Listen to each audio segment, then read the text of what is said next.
How's it going, guys? I'm Shifty Cow, and in today's video we're going to be talking about the 4.2 patch for Rainbow Six Siege. So this is going to be releasing on September 13th, which if you're watching this video on the day it comes out, that is today. And this has a bunch of new operator adjustments, some new gadgets, new things, and just a bunch of awesome adjustments. So first of all, let's talk about the operator changes.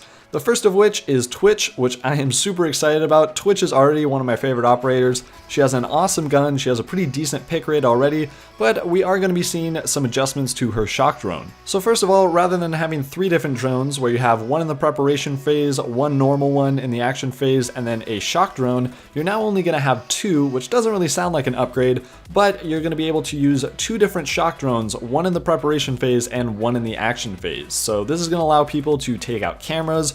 Early on, you're going to be able to destroy certain gadgets, and overall it's just going to be very helpful in the preparation phase and so on. So they've also updated it, so now it's going to go 30% faster to keep up with the regular drones. It's going to create less noise, it doesn't have a red light on the model anymore, and the range of the darts has been increased from 5 meters to 7 meters, so that's going to allow you to take out cameras.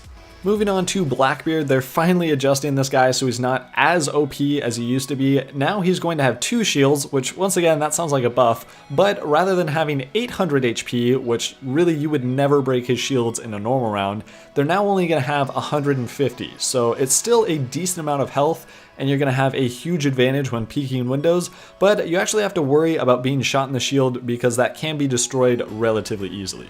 Finally, the last operator seeing some adjustments in this patch is Doc, and in my opinion, this is one of the most awesome things about this patch. He is now basically just an all-around medic. He can pick people up still, just like he could with his pistol, but now he has the ability to self-heal, heal others, and overheal. So basically what this means is if you shoot someone who's already damaged, it's going to revive them up 40 points, or if someone's downed, it's just going to pick them up like it normally would.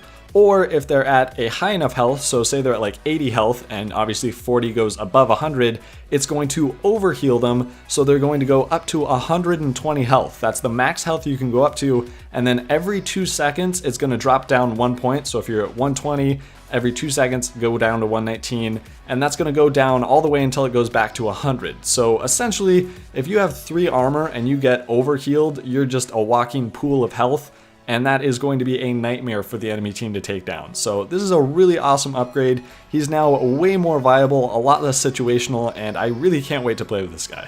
Moving on to some awesome new additions, the attackers are now going to be getting Claymores. So these are a huge anti-roaming tool, so if you don't want to check off an entire side of the room or an entire side of a building, you can place one of these down, and if any defenders come, it's basically going to act very similarly to Capcan's trap, but you can place it down anywhere, it's not going to be at a doorway, and it does very similar damage. So this is going to be really awesome for anti-roamers, and the operators that are going to be receiving this are Thatcher, Twitch, Glaz, and Thermite. Most of these guys are giving up a stun grenade, some of them like Glaz give up a breaching charge, and then Thermite's getting a full mix-up. He's going to lose both his stun grenades and breaching charges, and he's going to trade those out for smoke grenades and claymores, which is kind of bum. I wish they still had the breaching charges because it was awesome to do the double explosion, but anyways, that's how they're doing it right now. So if you guys want more information, be sure to subscribe because we're going to be doing more updates when the patch actually goes live. But anyways, we're going to finish up this video real quick. The defenders are also getting a new gadget. They're going to be getting impact grenades, and they're very small blast radius. If you guys see right now, he's throwing at a wall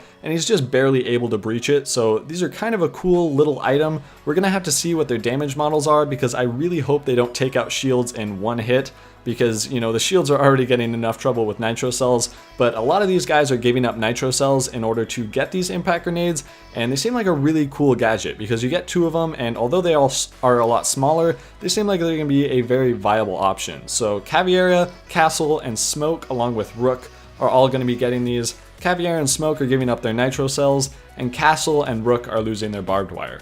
On top of all these changes, we're also getting 2 new weapon attachments, the muzzle brake, which is going to diminish your first shot recoil, so if you're someone who's very accurate with your first shot, you're able to line up headshots very nicely. This is going to be an awesome attachment. And also, we're going to be getting the heavy barrel, where just like in most video games, you're going to have more recoil, which doesn't really make much sense, but you're also going to have a higher damage drop off. So it's going to really help if you were playing someone like Glaz, even though Glaz can't equip it, so you know, that seems a little silly, but for a lot of assault rifles, this is going to be a very helpful gadget in keeping your distance. Finally, we're also going to be seeing some weapon balancing, so Twitch's 417 DMR, Buck's Cameras, which is also a DMR, Fuse's CP41, which is an LMG, Ash's G36C, Rook and Doc's P90, Mute's MP5K, and Frost 9mm C1. Geez, that's a mouthful. But anyways, those are all going to be getting some buffs, whether it's a bit of damage or some recoil reduction. We're going to have a much more in-depth video tomorrow, so be sure to subscribe for that.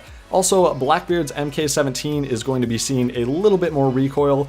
And then also, we're finally getting some features on team killing and hit registration. Basically, if you team kill, there's a much higher chance you're going to be removed a lot faster. And also, they have an entire team now dedicated to hit registration, and they have fixed a couple of bugs, allegedly. We'll see how that actually plays out. But that's really awesome because at the beginning of Season 3, they really just fucked up the hit registration. So I'm super excited to see if this actually works. But anyways, guys, that is most of the 4.2 patch notes. There are a couple of bug fixes here and there, so if you do want to go read the entire patch notes, I will link those down in the description below. Unless I forget, please remind me if I do forget, because I've done that before. But anyways, if you did enjoy the video, be sure to hit the like button down below, share it with your friends, spread some knowledge, subscribe so that way you don't miss our subscribe so you don't miss our other content. We're going to be doing some more in-depth tutorials and stuff on everything in this patch, and we also do funny moments because we're super original. But anyways, guys, until tomorrow, stay buttery.